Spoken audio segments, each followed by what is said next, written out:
Olá, sejam bem-vindos mais uma vez. Eu sou Renato Rosa e começa mais um Viva a Fazenda. Roda a vinheta.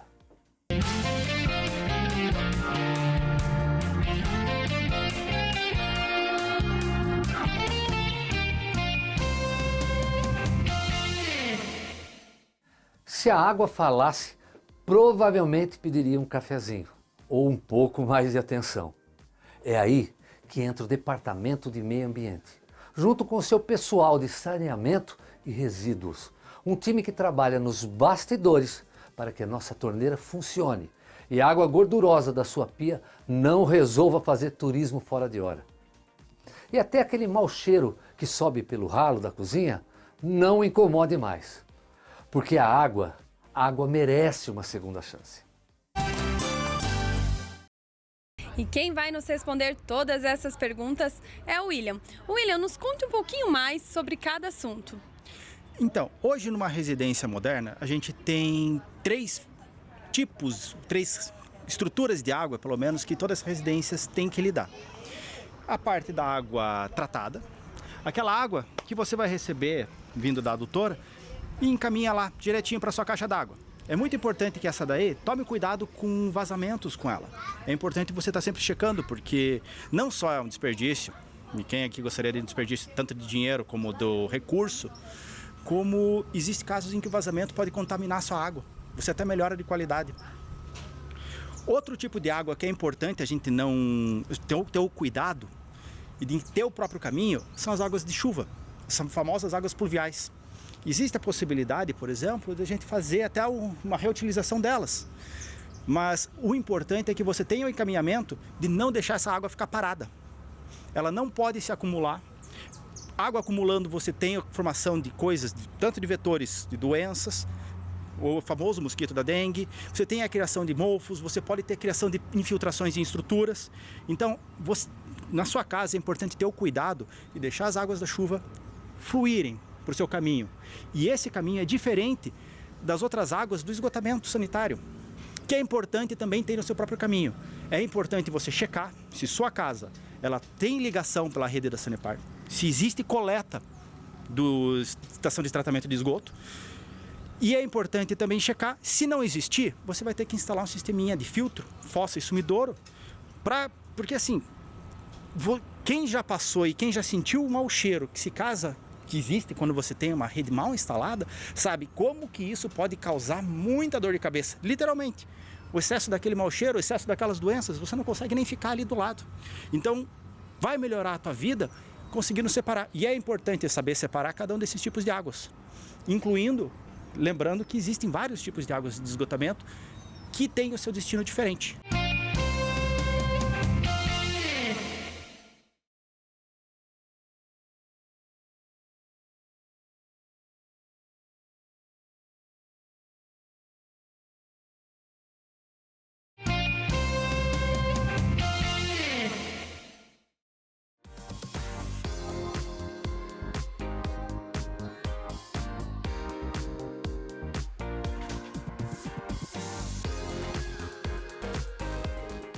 E William, qual a instrução que você passa para cada cidadão dentro da sua residência colaborar com esse cuidado?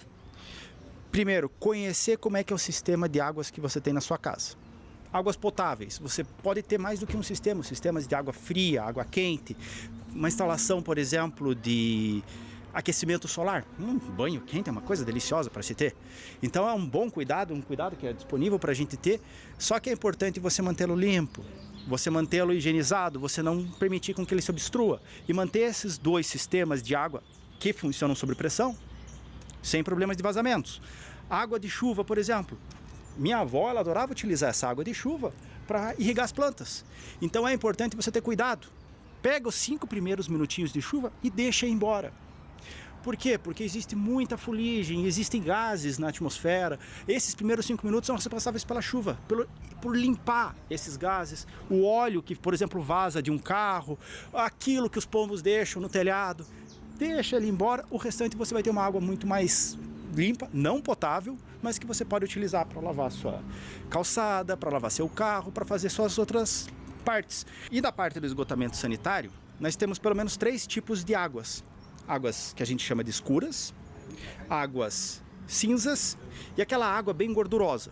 A água gordurosa, como pelo nome já diz, é aquela típica de ser encontrada em pia de cozinha, onde você tem lavar a louça. É uma água que tem bastante detergente, é uma água que ela tem que ser encaminhada para a caixa de gordura e da caixa de gordura para a fossa séptica. Lembrando, caixa de gordura tem que ser limpa a cada 6 meses.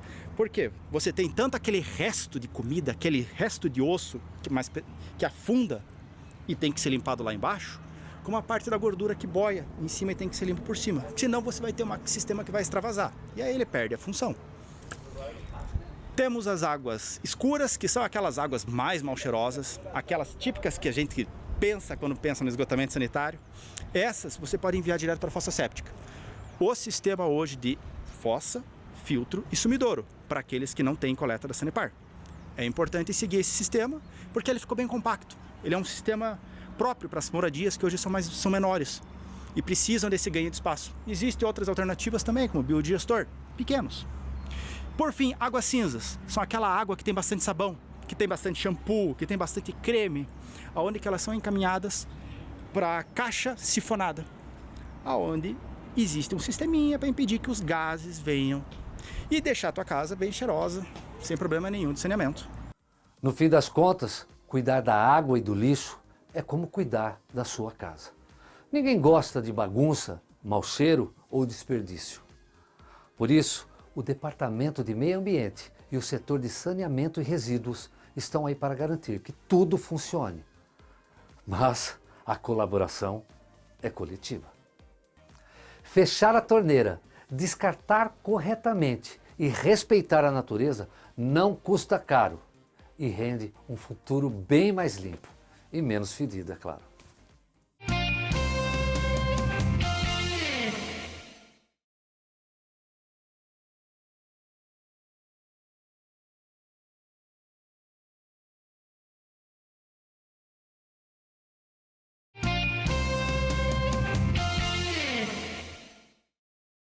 Janeiro chega trazendo não apenas novos começos, mas também um convite a ganhar espaços ao estimular a população a olhar com mais carinho e reflexão. E em Fazenda Rio Grande, a campanha Janeiro Branco ganha mais espaço ao estimular a população a olhar com mais carinho para a saúde mental. Tema cada vez mais presente, que no dia a dia é essencial para a qualidade de vida. Nesse cenário, o Centro de Atenção Psicossocial, o CAPS, exerce um papel fundamental. Mas vamos à matéria? Porque eu estou com a repórter de campo e ela vai tirar todas as dúvidas com a especialista no assunto. Janeiro é o mês de conscientização sobre a saúde mental. A campanha Janeiro Branco reforça a importância de falar sobre o tema, combater o preconceito e incentivar a busca por ajuda. E para falar sobre esse assunto, estamos aqui hoje com a Thalita, coordenadora do CAPS. E Thalita, qual que é o papel do CAPS dentro da rede de saúde mental? Então, o CAPS hoje ele está destinado a fazer o tratamento dos pacientes em estado grave, né? Então, as UBS elas tratam os pacientes que estão num caso leve, moderado, e quando a situação do paciente se agrava ou ele tem algum nível de incapacidade, ele vem para tratamento no CAPS. Thalita, e qual é o objetivo maior da campanha Janeiro Branco? Então, Janeiro Branco ele vem literalmente mostrar para nós que nós devemos pegar uma folha em branco e colocar aqui as nossas metas para esse ano para proteger a nossa saúde mental. E ainda tem bastante dúvidas e quais são as principais causas que podem vir a desenvolver um transtorno mental?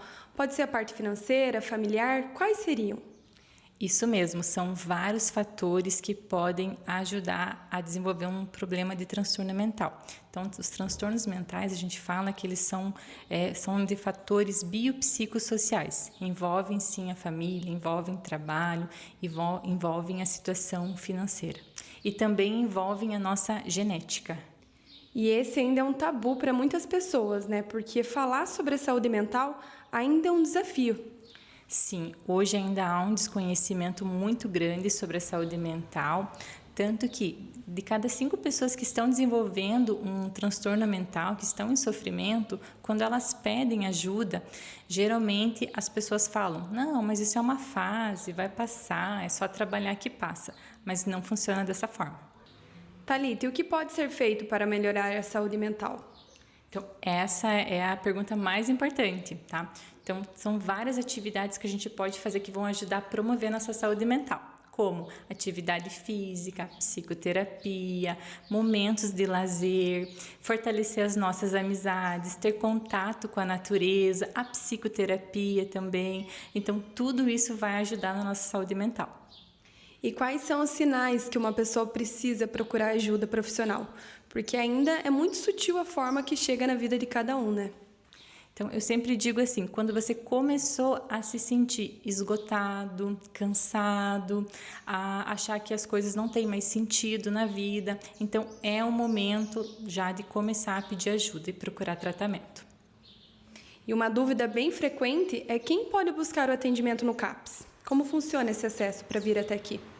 Então, como eu falei, o CAPS, ele trata os transtornos mentais graves. Então, geralmente, o paciente, ele busca o tratamento na UBS, inicia o tratamento e, em caso de não melhora, ele vem para o CAPS.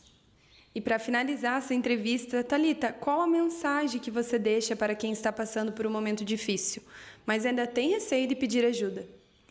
Então, para que mesmo com esse receio, que não dê força para os pensamentos e que realmente peça ajuda, porque é um ato de coragem. E para quem for solicitado essa ajuda, para que escute, para que acolha, para que realmente ajude, porque isso salva vidas. Pois é, gente, a campanha Janeiro Branco em Fazenda Rio Grande lembra que cuidar da mente é um ato de responsabilidade.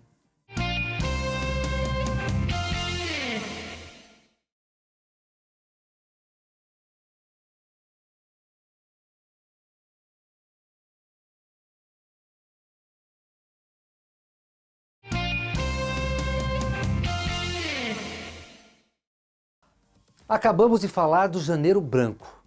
E por que não falarmos também da campanha Janeiro Roxo? O mês de janeiro também ganha um tom de conscientização em Fazenda Rio Grande, com a campanha Janeiro Roxo, dedicada à informação, prevenção e combate à hanseníase. Vamos entrevistar agora uma especialista no assunto. Ela vai nos contar passo a passo de como prevenir, seus sintomas e se existe tratamento. Solta a matéria. E para informar melhor a população, eu estou aqui com a diretora Neuceli, na Saúde e Vigilância. Neuceli, explique um pouco melhor o que seria o Janeiro Roxo.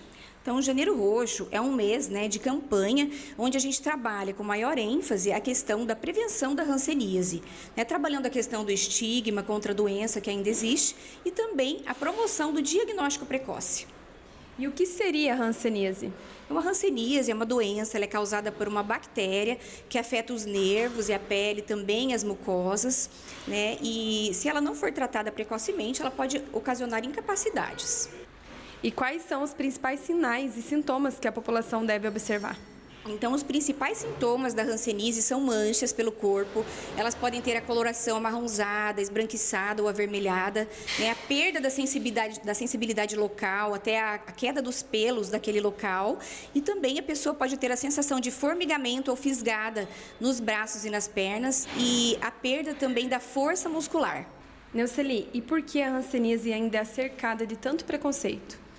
Então, ela ainda tem esse preconceito, porque antigamente a hanseníase era uma doença que não tinha cura. Então, as pessoas eram isoladas, em locais onde elas não tinham contato com outras pessoas e acabavam se definhando até a morte, perdendo até partes do corpo, de membros, E não tinha tratamento. Hoje, nós temos o tratamento pelo SUS, o diagnóstico, mesmo nas 3 unidades de saúde aqui do município, é feito o diagnóstico através do exame físico, de exames complementares, E o tratamento, ele é gratuito pelo SUS. Então, é isso que a gente trabalha, Essa questão do estigma mesmo contra a doença, que não é necessário mais a gente ter hoje em dia, E qual a importância do diagnóstico precoce para evitar complicações e sequelas? Então, o diagnóstico precoce, ele é fundamental mesmo, para evitar essas sequelas, que são incapacidades irreversíveis.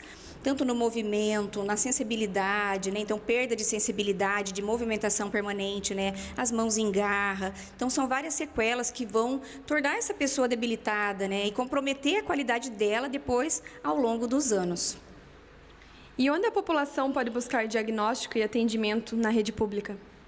Então, a gente orienta a população, né, inclusive nesse janeiro roxo, né, que se faça o autoexame na frente do espelho, na busca de manchas, daquelas manchas que não são de nascença, e se detectar alguma mancha diferenciada, que procure qualquer unidade de saúde, né? A unidade do seu bairro, procura ali o enfermeiro, a unidade, que eles vão fazer ali o exame físico, os exames essenciais para o diagnóstico, né? E se caso for detectado, né, diagnóstico positivo, já inicia o tratamento gratuito pelo SUS. E Neuceli, um ponto muito importante que você comentou é referente a fazer esse exame em casa. E como funciona esse exame? Então, é um autoexame bem simples, né? Como ela é pelas manchas na pele, você vai na frente do espelho, né? Você, antes do banho, entra na frente do espelho e vai detectar em toda a região do teu corpo. É importante também olhar nas costas. Então, se você tiver um outro espelhinho para colocar na parte de trás, olhar ou pedir para alguém, né? Para o seu esposa, enfim, uma irmã, verificar a parte das costas, se tem a presença de manchas, né? Outra questão importante é verificar a questão da sensibilidade, né? Qualquer alteração de sensibilidade ao frio, ao calor, à dor, é importante que procure a sua unidade de saúde. Interessante demais essa matéria, não é verdade? E a gente chega à conclusão que as ações educativas e o atendimento acessível, o município reforça que a doença tem cura e que o cuidado começa com a busca por orientação profissional. Bom, gente, mais uma vez vou me despedir, o programa chegando ao fim, mas é claro que amanhã tem mais Viva Fazenda aqui na CNT Multi. Até amanhã.